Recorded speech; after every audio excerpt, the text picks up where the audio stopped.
So now I'm recording now, so that the whole lesson is available if anybody cares to join. So anyway, here we are. We are at week 2, and for those of you who didn't join us this week, we are actually. If you joined us last week, don't worry, you didn't miss the whole thing. We are actually starting at Babel and working our way backwards, or mostly backwards.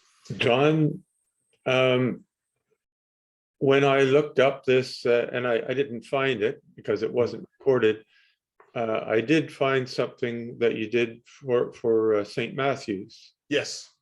Is this basically the same thing? If I went, this is very there are some changes and some similarities to this. It's been a long time since I did the one at St. Matthew's, but I've taken a couple of laps through this, but yes, there are there's a lot of similarities between that and the one that I did for St. Matthew's. That video is kind of obscure. I'm curious as to how much is still there, but it's there. It looks like it's quite a bit there. Yeah. So, well, anyway, where we're at is, of course, last week was just basically the introduction, the overview. This week we are doing the Tower of Babel. There's a method to my madness about working our way backwards. In some respects, it's because we're actually dealing with some of the oldest material first and working our way forward. That's not 100% true, but it is. In some respects, it's kind of. We tend to want to like deal with the first one first, and then kind of work our way. And work our way forward. And yet, because of these stories tend to be sort of individual, we can look at them more using the stones metaphor, which I'll get to in a second for those of you who missed last week. So next week we're doing the flood. And then we take a week break while I am at study leave, attending the Festival of Homiletics, which is basically the festival of preaching, which is learning how to be a better preacher. I'm attending it remotely, and given my present circumstances, I'm glad, because if this was the case, I probably would have had to have canceled me physically going. So we chose the online option anyway, so that's what we're working with. And then so when we come back after this on May 24th, which is the day after Victoria Day, we then sort of we go Babel, the flood, working backwards. Then we jump ahead. We jump to Eden Part 1, and then we do Eden Part 2 the next week. And then the last session is the great prologue, which is of course Genesis chapter 1. So that's how we're working our way through it. So it's not entirely in reverse order, but it's almost, because the thing is, you can't get to Cain and Abel without dealing with the man and the woman in the garden first. So any questions from last week for those of you who were there? Not hearing that anything. I'm just going to do just a couple of reminders. Is that Genesis itself are what are called etiological stories, which deal with origins and meaning in the world as ancient Israelites understood it. In other words, how certain things came to be, but not from a scientific point of view, because the concept of scientific inquiry simply did not exist in this time period. It did not exist until about 300 years ago, approximately. And so the idea is that people didn't sort of go into a precise mechanical analysis of something. And unfortunately, what we tend to do from our perspective post-Enlightenment is we tend to apply that into the Bible to try and be that kind of analytical, and that which is something these stories were never intended to carry. They don't, and the idea is they convey meaning in the way in terms of stories. First Nations cultures tell stories about who they are. The ancient cultures from which we inherit our faith from tell stories because stories tell us who we are.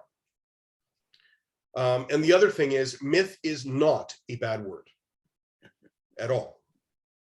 The way that I use mythology, myth and mythology in this contest are stories that give us a sense of meaning. And so, for example, there can be like you know, what I used last week, talking about in Canada, the myth of the Canadian Pacific Railway, which is a concrete story, and you can actually go and physically touch tracks of the Canadian Pacific Railway. I don't recommend it, but you can. But there's the story that we tell behind that about how Canada came together has a lot to do with the actual historical construction of that railway. The only thing is that the story has been told in sort of different ways. And for example, as a layer of that story was sort of opened up in terms of Chinese labor that was used, the sensitivities around that of how people responded to that, saying, you know what, it wasn't as noble as we might have thought it was. That challenge to the story did actually created some friction, but it's still the understanding of that story of how Canada came together. So again, myth is not fiction. Myth means foundational story. Now, it can be fiction, but it can also be entirely factual. So the idea is, at the time, there was no difference in terms of how people understood it between myth and fact. It was the stories that they told about it, in terms of how they understand the world, and keep in mind the scientific projections that we put on it. And the trouble is, we do that without even thinking we're doing it.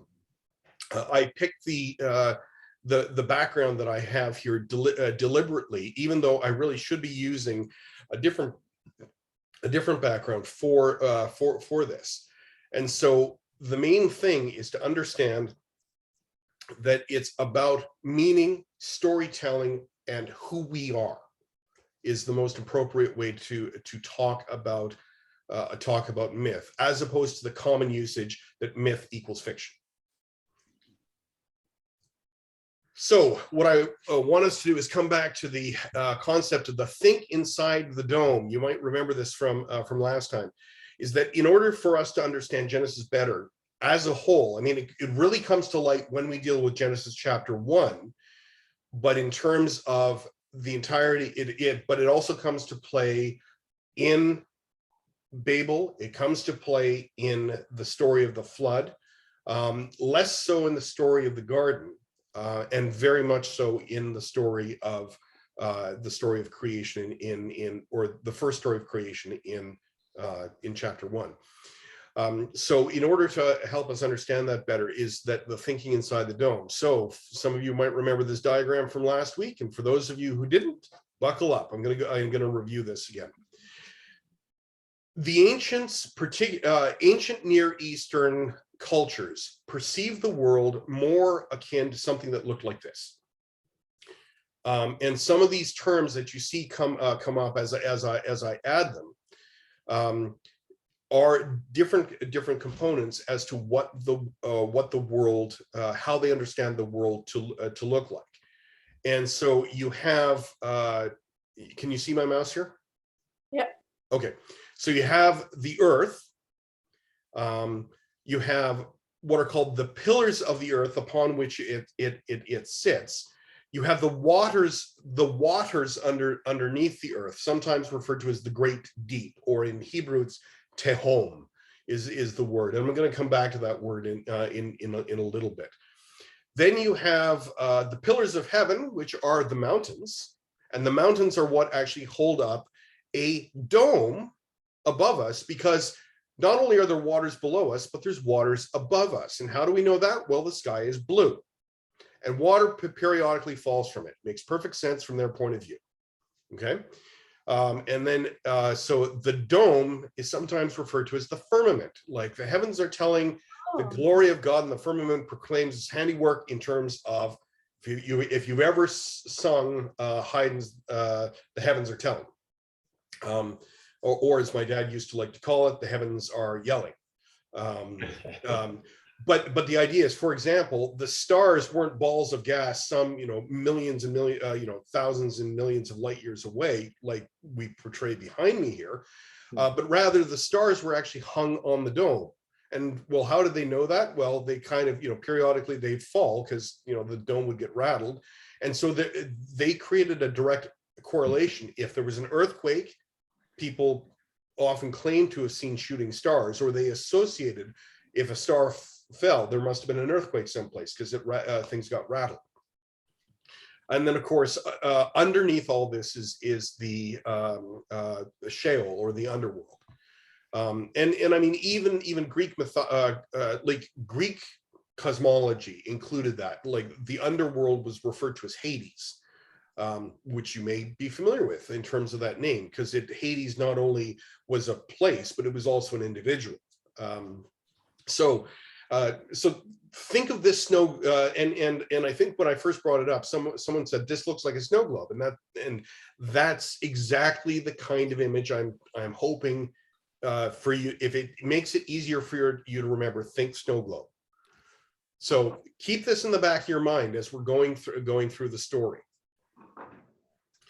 And just as we continue along, we also have, in terms of the structure of Genesis, is that when we're using the analogy of a stone wall. You have stones, you have the mortar that hold the stones together, and you've got the foundation upon which the stones sit. In this combination, what is the oldest piece in here? Foundation. No, the stones.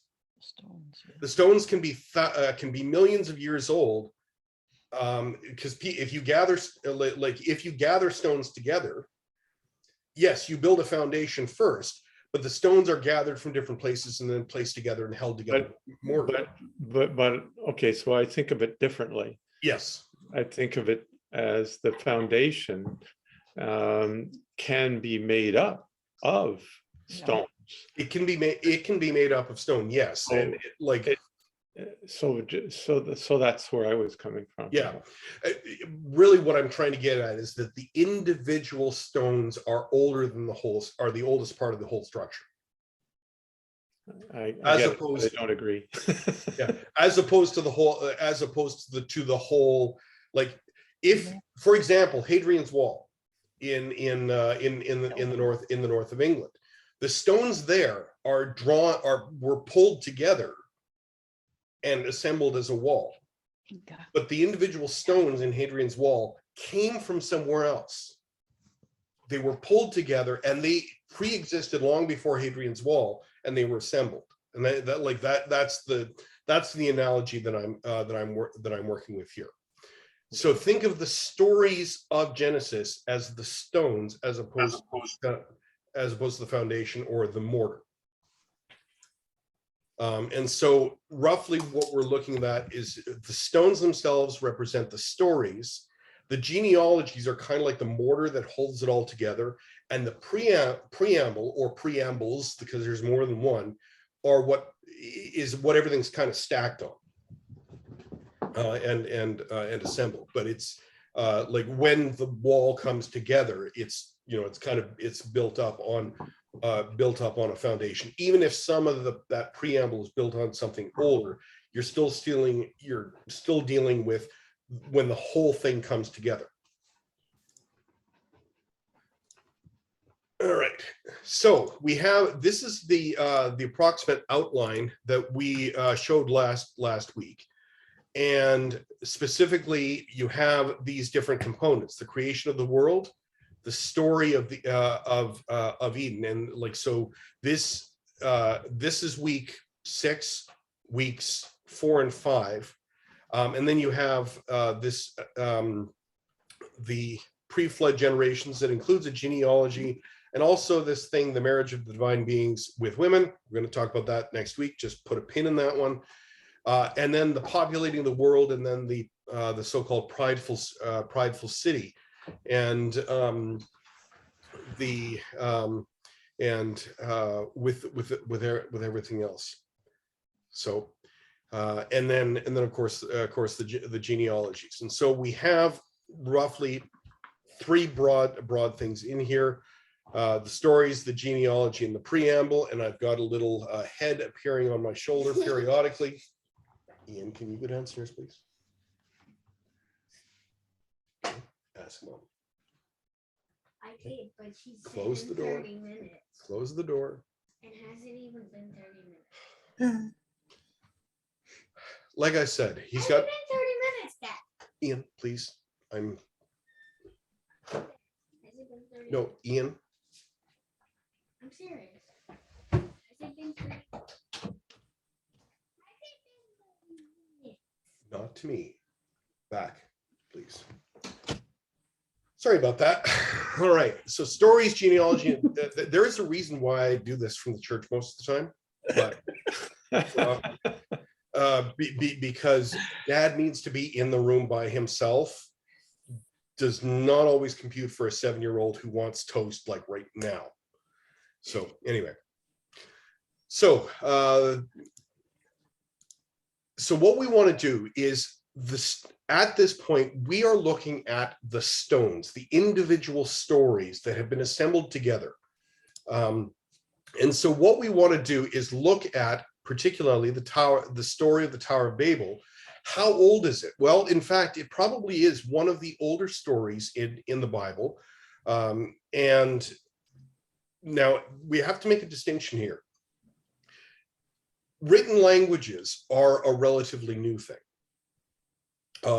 Written Hebrew, for example, as a language, Hebrew is, I mean, it's ancient, but it's certainly not the oldest language. But it comes from the family of some of the oldest languages, but not the oldest family. And I'll get to what that language is in a second.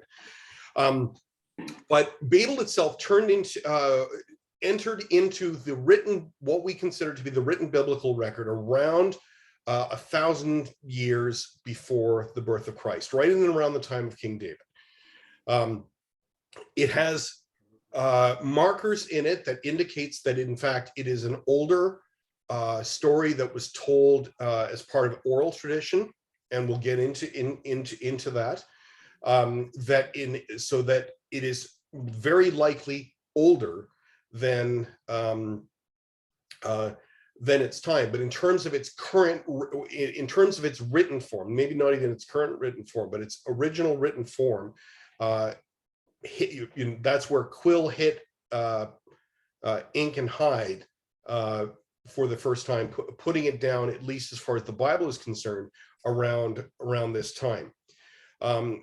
And what we do know is that it is very old. In fact, there are some parallels to it, although not direct parallels, in Sumerian, which is the world's oldest written language. And so there are some things that a story that echoes some of the elements of the Tower of Babel, probably maybe even another 2,000 years older than that. So this story could actually be somewhere in the neighborhood of 5,000 years old.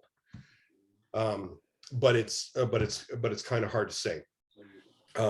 So what we're dealing with here is how, when it entered into what we understand the language of the Bible.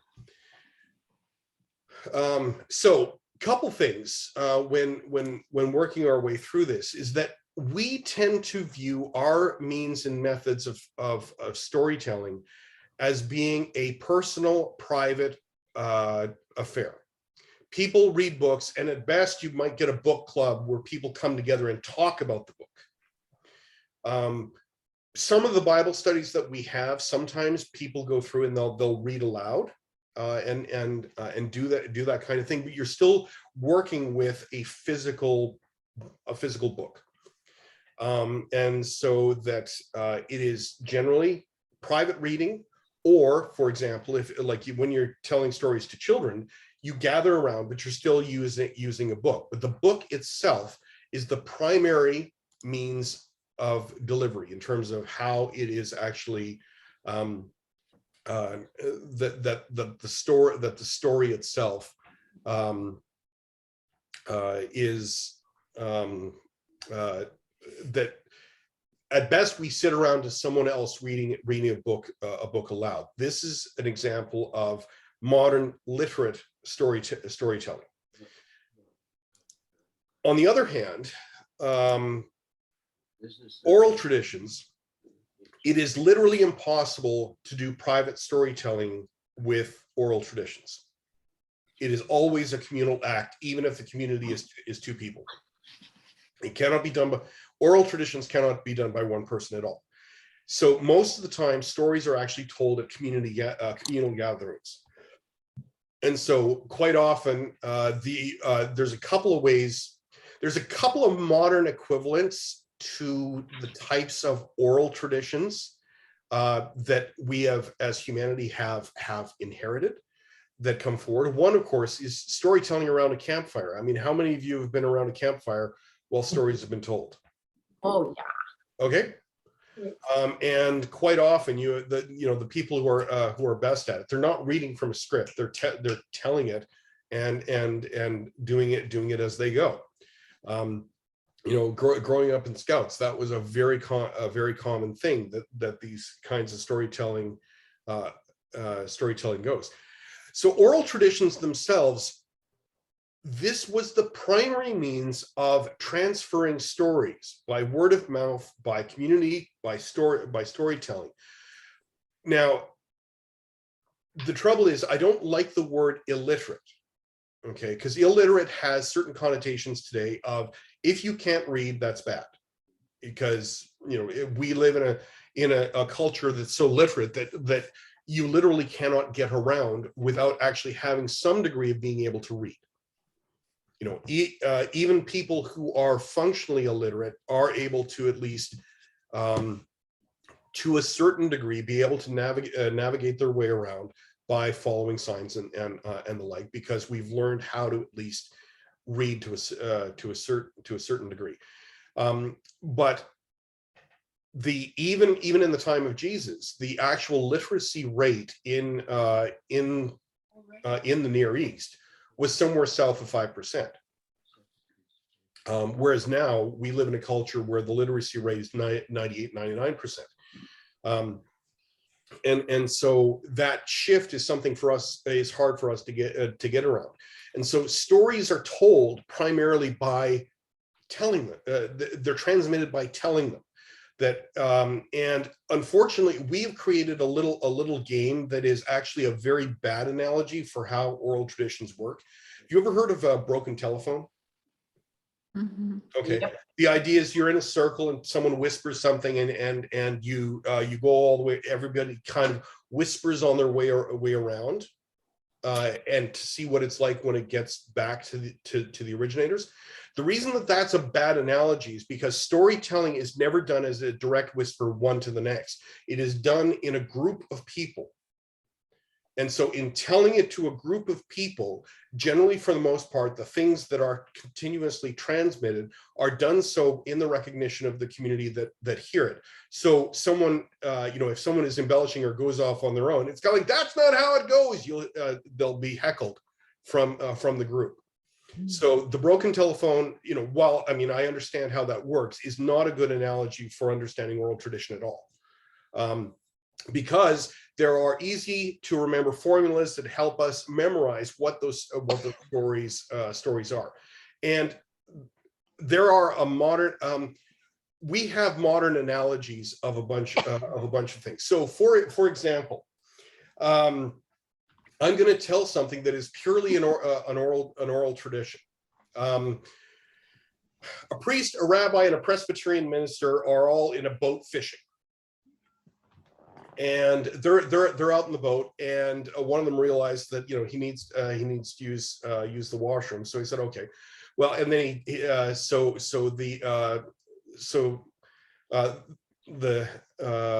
the priest kneels down in the boat, prays, and then he walks across the water, does his business, and then walks back across the water, back out to the boat. Not too long after that, the rabbi, same thing. says, okay, I need to go to the washroom. And, he kneels down in the boat, and he then, gets up, walks across the water, does his business at the outhouse on shore, and walks back. And the Presbyterian minister is like really kind of flustered at this, kind of going, well, well, if they can do it, I can do it too. And he gets down the boat and prays fervently, because he kind of has to go. And he steps out of the boat and just plop right into the water. And the rabbi leans to the priest and said, should we tell him what the stones are? That is an example of oral tradition. I've never seen that particular joke written down, but it has markers in it that makes it easy for me to memorize. First off, there's a rule of three individuals, two circumstances that are similar, and then one that's different. That is an example of an oral tradition story. These are anchor points that help us to tell the story. And these, if you are careful in reading the biblical stories, you can actually start to see these oral tradition anchor points that carry through into their written forms. And the story of the Tower of Babel and in particular, it actually stands out. And so we actually get into this. If you've got a copy of Genesis chapter 11, you may want to have this open for it.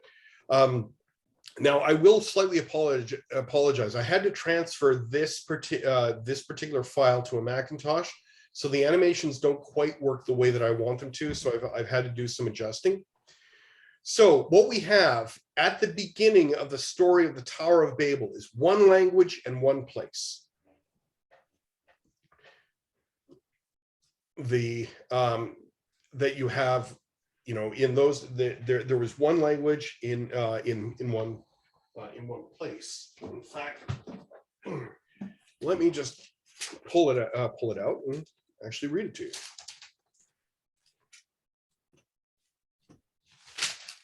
So now the whole earth had one language and the same words, and they migrated from the east and came upon a plain in the land of Shinar and settled there. And so one language, one place is the main thing. And then it says, let's not be scattered, and let us build a tower and a name for ourselves. Let's build ourselves a city and a tower and a name for ourselves. And then part C, they start building.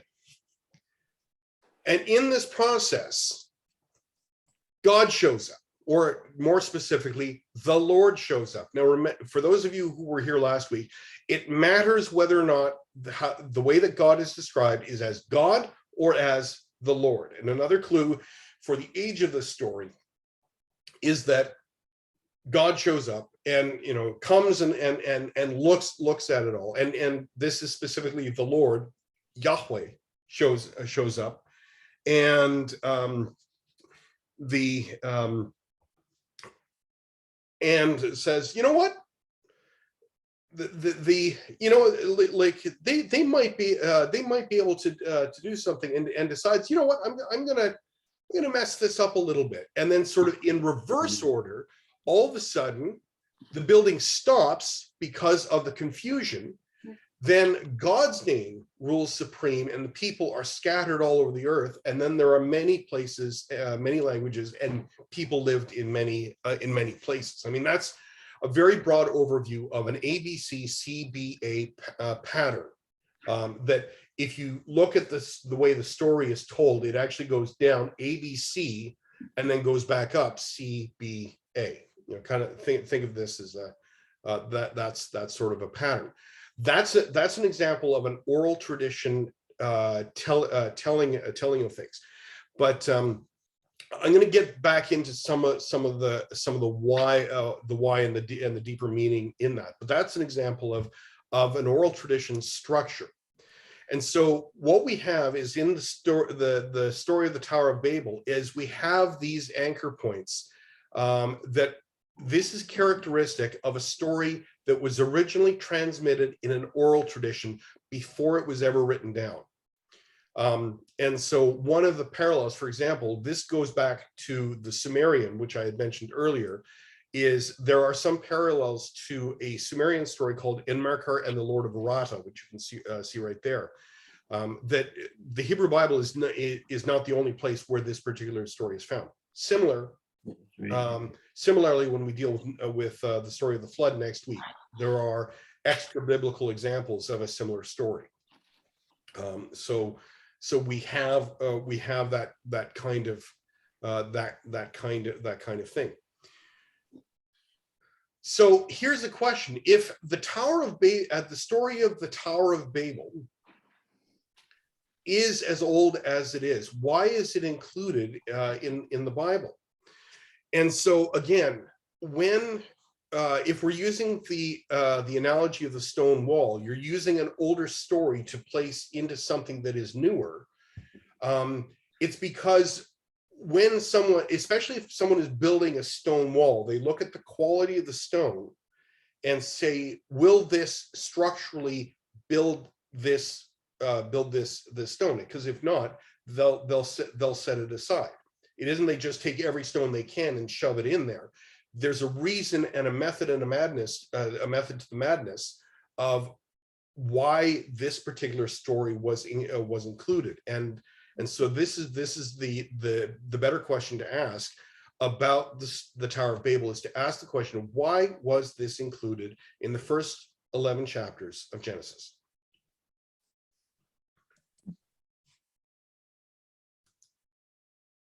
So here's a couple of things. Again, this goes back to the idea of etiology, the study and the causes of origins, why something's there.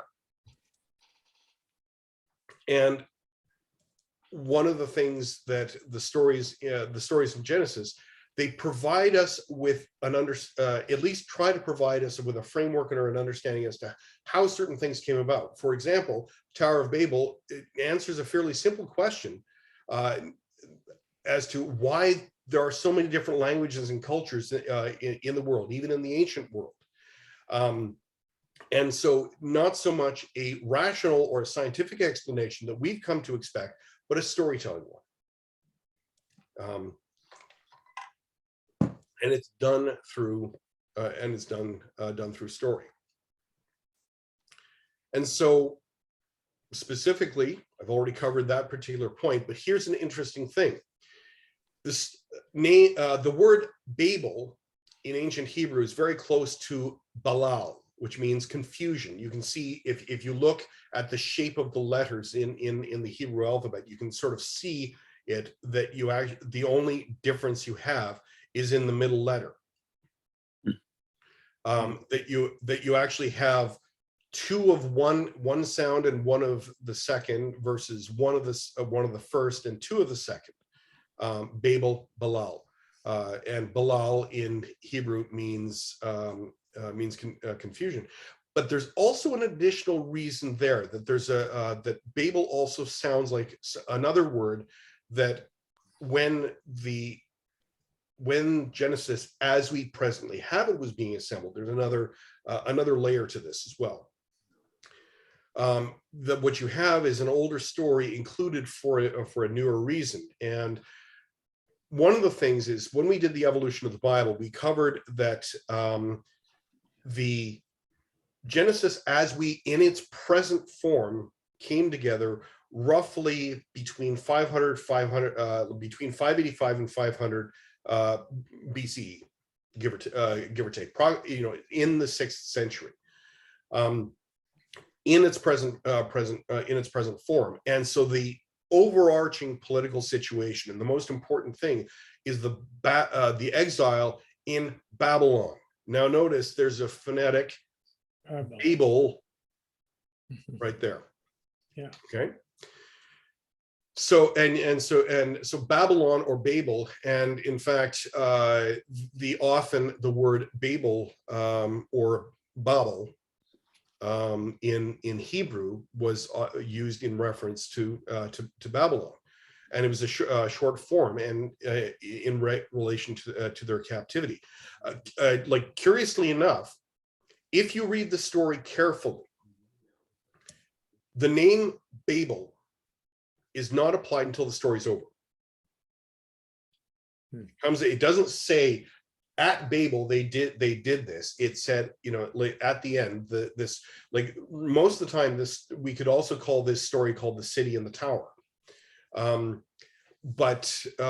the thing is, there's a certain feature in Babylon, an architectural feature called a ziggurat, and a ziggurat happens to be a large pyramid type structure. I mean, we tend to think, you know, large, tall structures, and we're automatically drawn, at least in the Middle East, where our brains are drawn more towards the Great Pyramids, which would have also existed in where they were already old by the time of the exile. So, I mean, it's not that they would be unfamiliar with this, but in exile in Babylon, they would have seen these structures.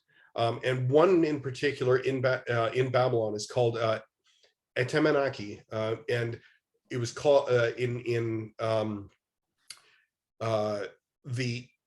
it means the foundation of heaven and earth. And so these ziggurats were actually fairly common structures. I've got some archaeological pictures of them in just a second.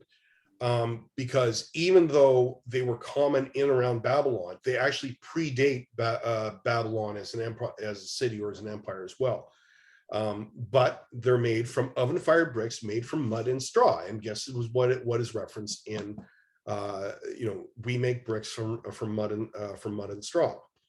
And so there's given that when Genesis, as we presently have it, came together, this was something that was very much on the mind of people, of these very large structures. And so, as a matter of fact, here is actually a picture of one that is still built in present today. This is a model of one, whereas this one is an actual ruin that you can actually go to if you want to. But as you can see, they were large. They were about 200 to 300 feet tall in some respects. Which, the thing is, you know, if you think about building structures, that even a tall structure would be 30 feet tall. Mm-hmm. These were enormous. Yeah. And so do keep that in mind. They looked like they reached to the heavens. And of course, when the Israelites were in captivity, when they were seeing or experiencing, living through the experience of the exile, the ziggurats in the ziggurat in Babylon was in tribute to their god Marduk, and so the idea is that even though the story of the Tower of Babel pre-exists Babylon certainly pre-exists the Babylonian exile by about 400 or 500 years, at least in the written form, never mind its oral form, which is much older. There was something about this in terms of something about the story itself that it was chosen to be included as part of the opening narrative to one of what would soon be one of the sacred books of their faith tradition. And so what you have is an older story included for a newer purpose. And so it, even by the time that it was included, it had layers of meaning, never mind the additional layers of meaning that were added to it when Genesis in its present form came together. And so the idea is that even though Babel itself can stand alone, there are certain themes as to why it's specifically in the Bible and why its importance to include it. So some of the theological themes, right? You know, I bring the snow globe back up, is that the idea is that it wasn't just a monument to human activity, it was also a means. Now, like, the trouble is, this dome exaggerates the height of the heavens, like the dome is up there, but in fact, probably they perceive the dome to actually be low, a little lower than that. And the idea is that if you built a tower tall enough, you could punch a hole through that and piercing that dome. And so there's two problems with that. From the perspective, now keep in mind, think inside the dome, is you pierce a hole through that, all that water would fall down. And you'd end up with another flood. Okay, and so we've had had that flood, that potential for a flood. Now, and the thing is, probably you're sitting there, that's ridiculous, but it's kind of like, but for this culture, no. I mean, and the other thing is, you punch a hole through that, you could actually go up and talk to God anytime you wanted, or worse, lead an army to try and take over heaven.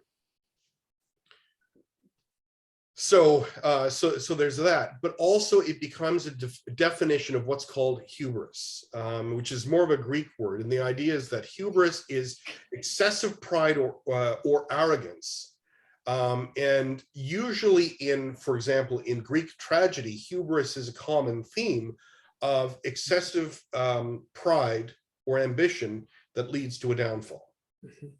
And so that theme is very much a part of the Tower of Babel. It's not about necessarily God being afraid of people and scattering them, as we sometimes interpret it.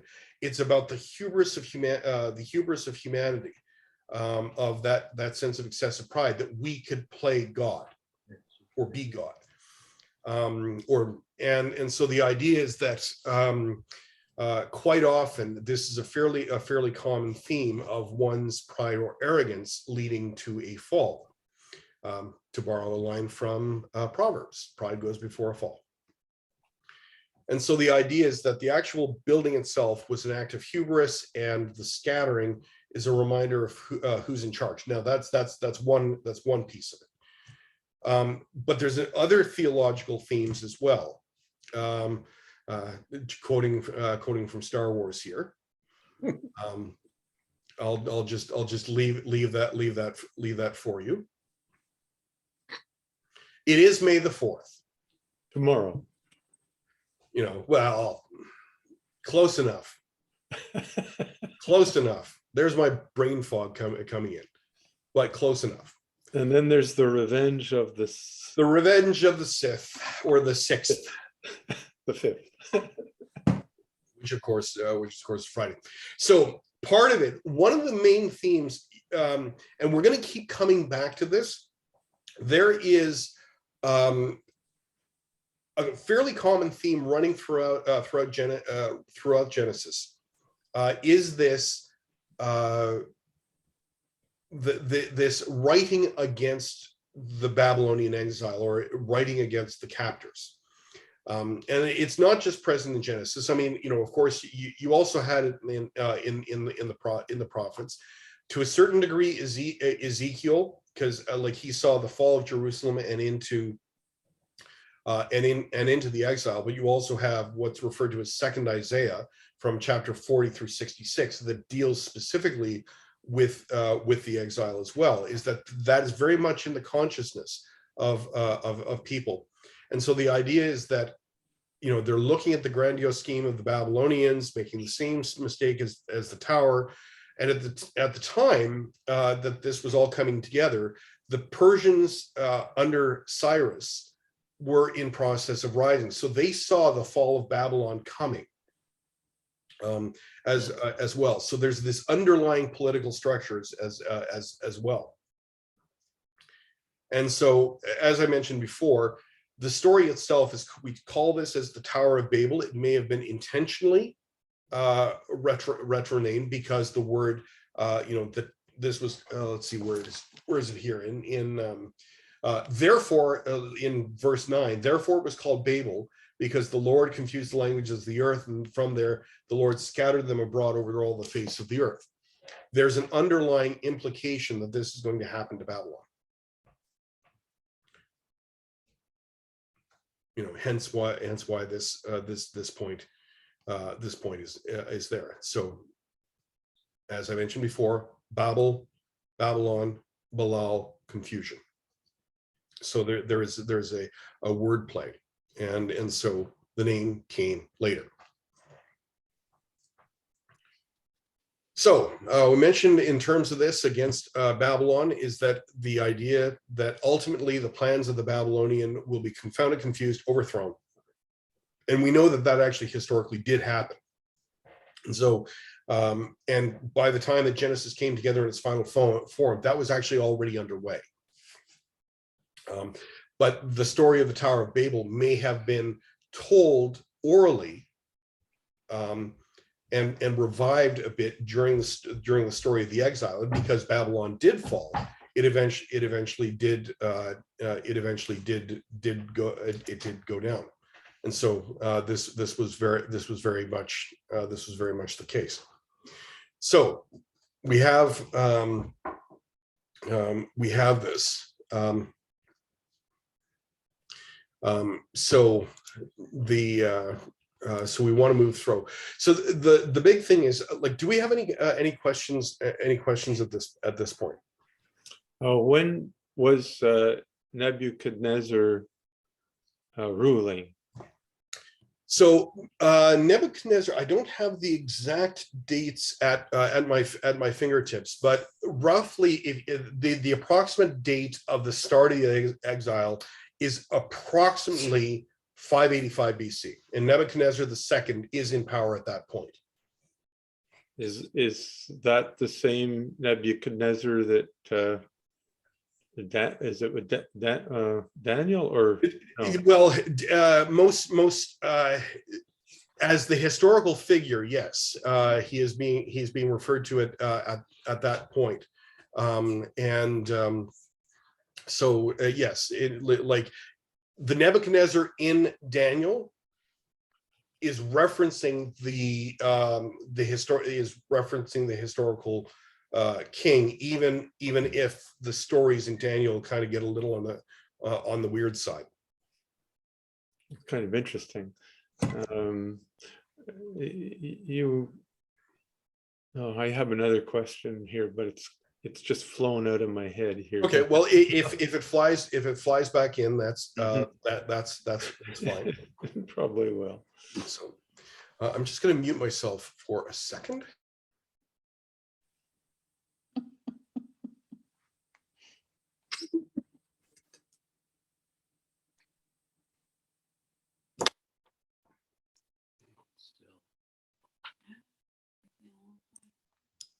It took me longer to find the unmute key. Anyway, all right. So there's an issue here now. This is one when I have showed this when I show this in a Presbyterian context. Of course, good Calvinists love to see the sovereignty of God as a theological concept in there. But ultimately, the idea is that ultimately God is the one that's in control of all this. And so the other thing is that languages and diversity and many languages and people is good from God's perspective. And that is part of God's intent for the world, is that the diversity that we have is part and is intentional. And something for us to pay attention to, especially when we get into fairly dominant monocultures, of which we have been a part. And the idea is that the diversity in the world is part of God's design. And that is very much a major theme in the Tower of Babel.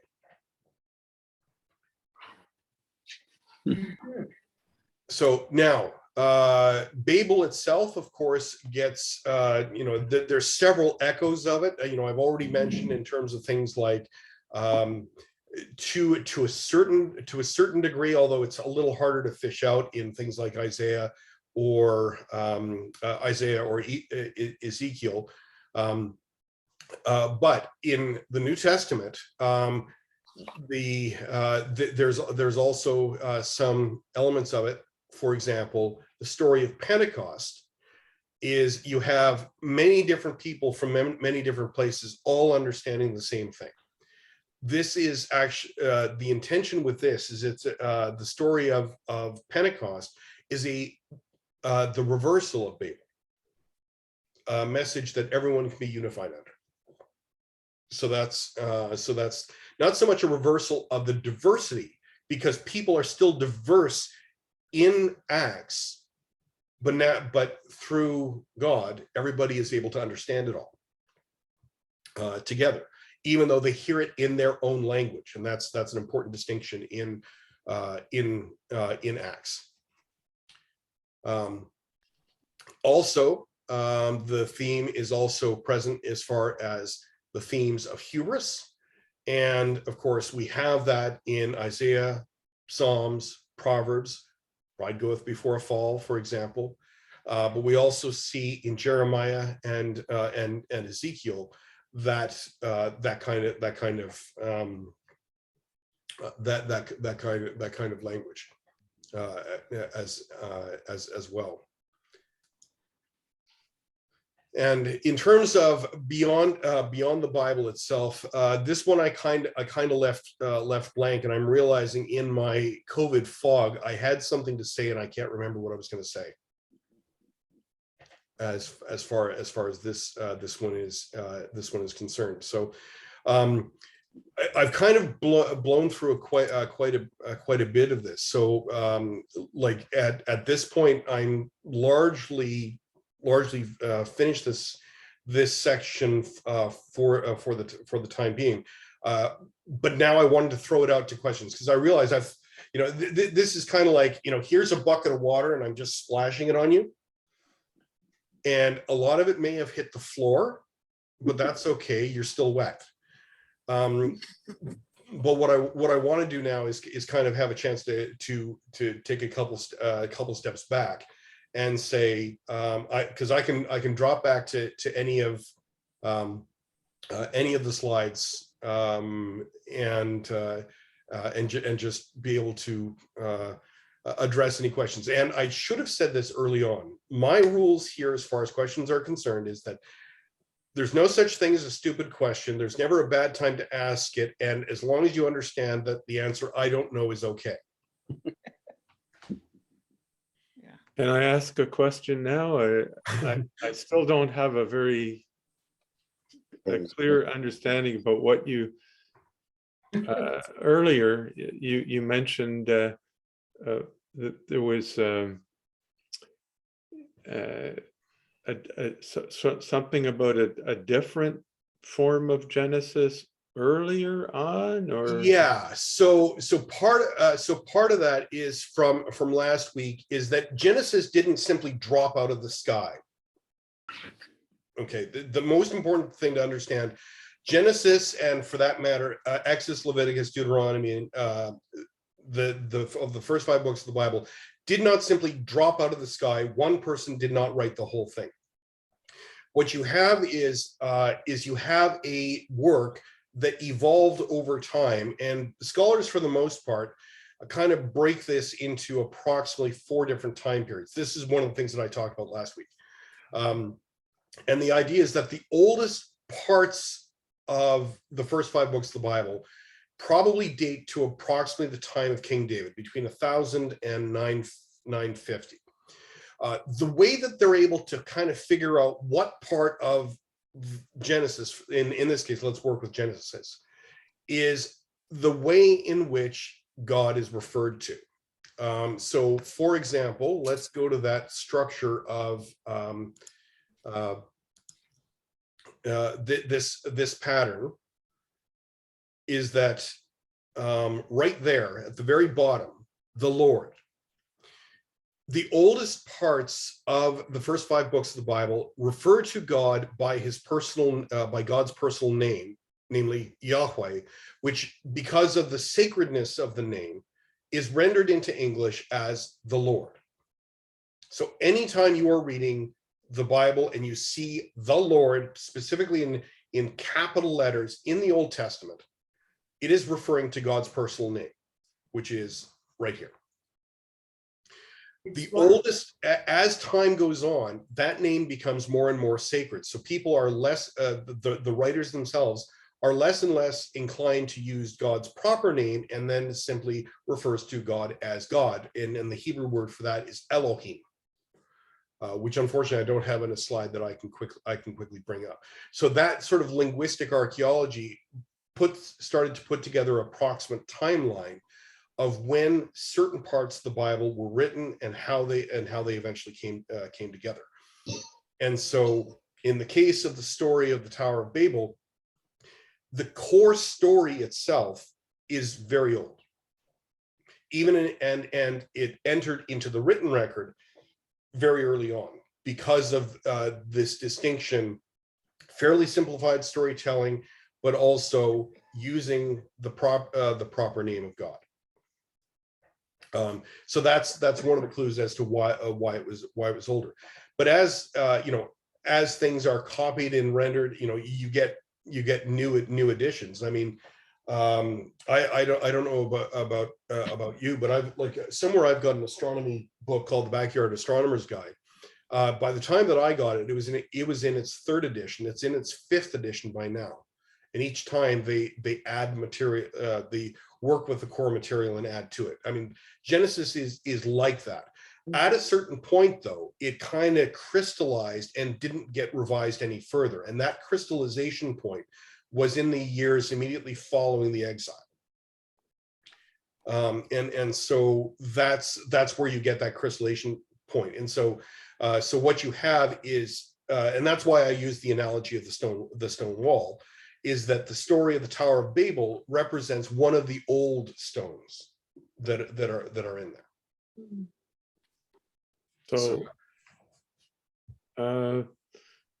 you said that, well, I guess over the course of time, there would have been more than one writer, or if you could put it, do we know who? No, like tradition, of course, says Moses. Yeah. But the reality is we only know approximate time periods, and we kind of know some of the theological preferences of the people that put that together. I mean, we know from the Dead Sea Scrolls that this was a fairly commonplace. Authors, like the concept of an actual author, I wrote this, is a fairly new concept. In fact, Paul, for example, is a very rare example where we actually know a lot of what he wrote. His letters. But he's rare. He's the exception, not the rule. Most of the time in ancient writings, we really know very, very little about the author, and that is true of the entirety of Genesis.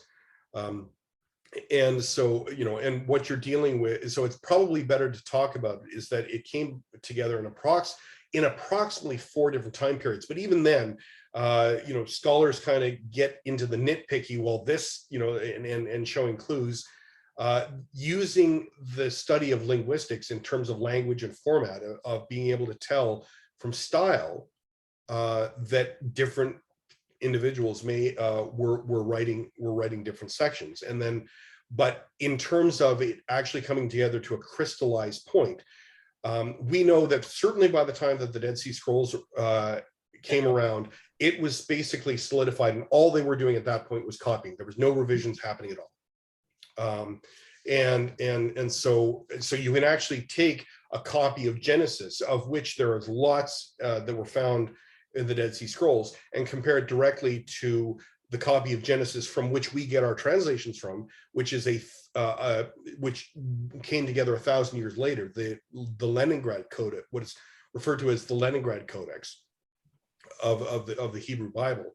And you can actually put them side by side, and there's actually very little difference in variation. There might be a couple of word differences or copy errors, but for the most part, it transmitted successfully over 1,000 years. Whereas prior to that, it was still forming. Why, John, is Moses so frequently known as the principal writer of Genesis? Well, the part of it has to do with they're referred to as the books of Moses because Moses himself is the embodiment of the law. He became associated with the law, being the delivery of the law from God to the people. And so therefore, like, but you see, if it doesn't make a lot of sense from a perspective. How many people you know who write stuff about and write about themselves in the third person? You know, all of Exodus, Moses never once in that, like you know, in terms of the phrase of writing, whenever it is always told from the third person. So it was never intended, but they are often referred to as the books of Moses in terms of Moses is the embodiment of the law. In the same way, when Jesus in the story of the Transfiguration, he encounters Moses and Elijah, and Moses is the embodiment of the law. Elijah is the embodiment of the prophets. Oh. You know, so there's that kind of there's all like there's always there's a literary overlay to everything that we tell, no matter how historical things may or may not be. There's always a literary and a theological overlay on top of everything. And so Moses being associated with the first 5 books of the Bible, eventually over time, especially through the Dark Ages, there was an assumption, well, Moses wrote them, without actually being critical of, wait a second, why would Moses write about himself in the third person? And so that sort of opened things up, like the realization that there was a Isaiah references 2 different historical time periods, opened this up to people actually looking at over the past 200 years of being able to open up and have a greater understanding of the historical context of where these things came together and why they're important. I mean, these theological themes are timeless. I mean, coming back down is that the themes of like okay, the polemic against Babylon during the exile, but the idea of the concept of the sovereignty of God and the diversity of language and the dangers of hubris, where we are, these ones here, these are all important theological and important theological themes and important human themes to work through, and that's part of the storytelling. I mean, you know, the Tower of Babel is 9 verses long, and yet there's so much in it, in its inclusion, in terms of what it's telling us about ourselves as humanity, about the nature of diversity. It's rich. It's absolutely rich. It is. I mean, it still is today. Yeah, absolutely. And your point earlier was about the Greeks using that in their storytelling, and of course it goes beyond that, and probably into other civilizations, and Egyptian civilization even. I was wondering about the Sumer written, the Sumerian written texts and so on, and comparing that to the Egyptian hieroglyphics, and what's the difference between one being considered a written language and the other not? As a pictorial language. Well, yeah, but I mean, it is, in a way, it's still written down. Yeah, well, the trouble is, and this kind of goes out of my immediate bailiwick in terms of like I've been actually going through the development of alphabets, is that Sumerian is a dead language, and not only that, it's also, there are no known successors to it. So which is kind of interesting, because the language that largely replaced Sumerian is a language called Akkadian, and that's not like, I'm not talking like French Maritime. I'm talking it's spelled actually, here, I'll put it in the chat window. It can be or Akkadian, and Akkadian is what is called an early Semitic language. Other Semitic languages that you may be familiar with include Hebrew and Aramaic, and Arabic. Hebrew, Aramaic, and Arabic are all what are called Semitic languages. They may not be directly related to Akkadian or Akkadian, but in terms of the linguistic development, also Phoenician is also a Semitic language, and they're often their alphabet has been associated with Egyptian hieroglyphs that evolved into various Semitic scripts, including Hebrew, that eventually found their and then developed into the alphabets in Greek and Roman, which themselves are also like developed in around that time. It's a fairly small area in which multiple alphabets developed. And Egyptian, of course, is one of the oldest written language, but it's largely a hieroglyphic or a pictorial language. Pictorial symbols. Yeah, pictorial symbols, but they are associated with sounds as well eventually. And I mean, they're part, Sumerian, the Akkadian languages and the Semitic languages, and Egyptian itself. They're all interrelated because they're all in the same larger area.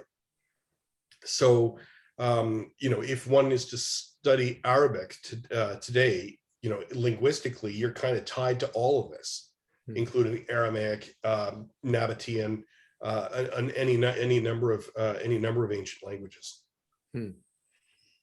Interesting. Thank you. Not a problem. I did linguistics as part of. I'm more interested in linguistic history, but I did take linguistics in my undergrad. You actually, as a preparation for learning, as an educational prerequisite, oddly enough. But the historical stuff is kind of interesting in there. All right, we're about 20 after 8. I mean, I kind of budgeted this out until 8:30. So we're going to be doing the story of the flood, the story of Noah next week. And so your reading assignment for next week is to read from Genesis chapter 6, verse 1, all the way through to, you can carry it all the way through to chapter 9, verse 28, but you only really have to stop at verse 17.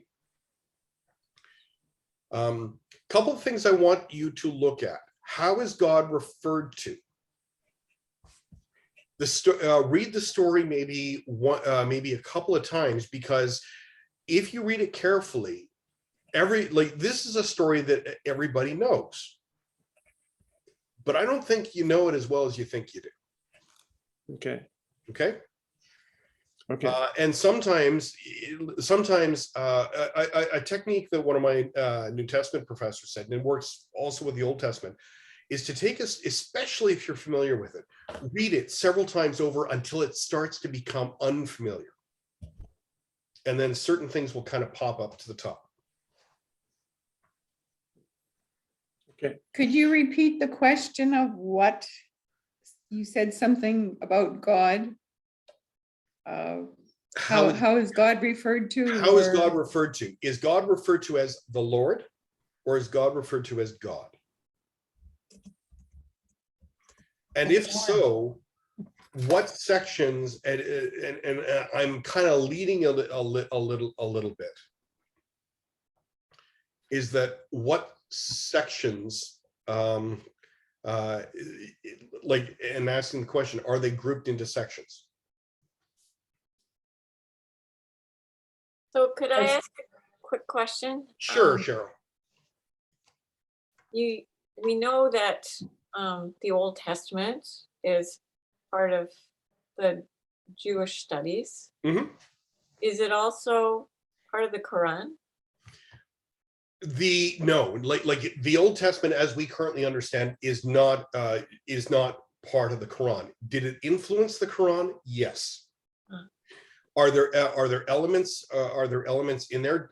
Yes. The Quran was written in Arabic, and if one knows Hebrew, finding your way into Arabic is actually easier than starting, say, in English and finding your way into either Arabic or Hebrew.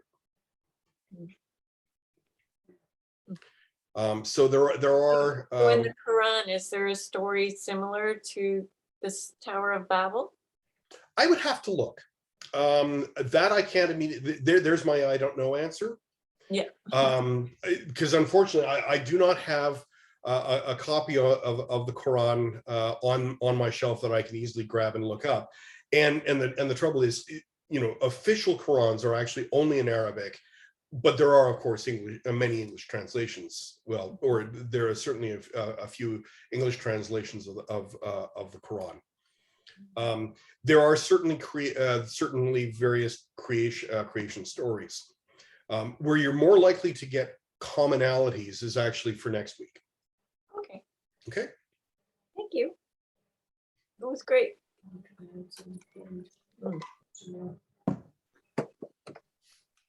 Now I have to go read it. Yes. So All right, well, take care, everybody. will do. Thank you for joining me and appreciate or working with me through my brain fog. Because I don't know about you, but I felt it. There were a couple of times where I'm going, oh, I'm you know, my son coming in notwithstanding. I mean, that I was prepared to deal with, because but it's the brain fog of We all just want the same drugs you're on. yeah. So what hallucinations did you have, Judy? Oh, right. Okay. For those of you, a few of you who were here, actually, I'm going to stop the recording because I don't necessarily need that recorded. So just give me a second here. Hey, Betty. Stop.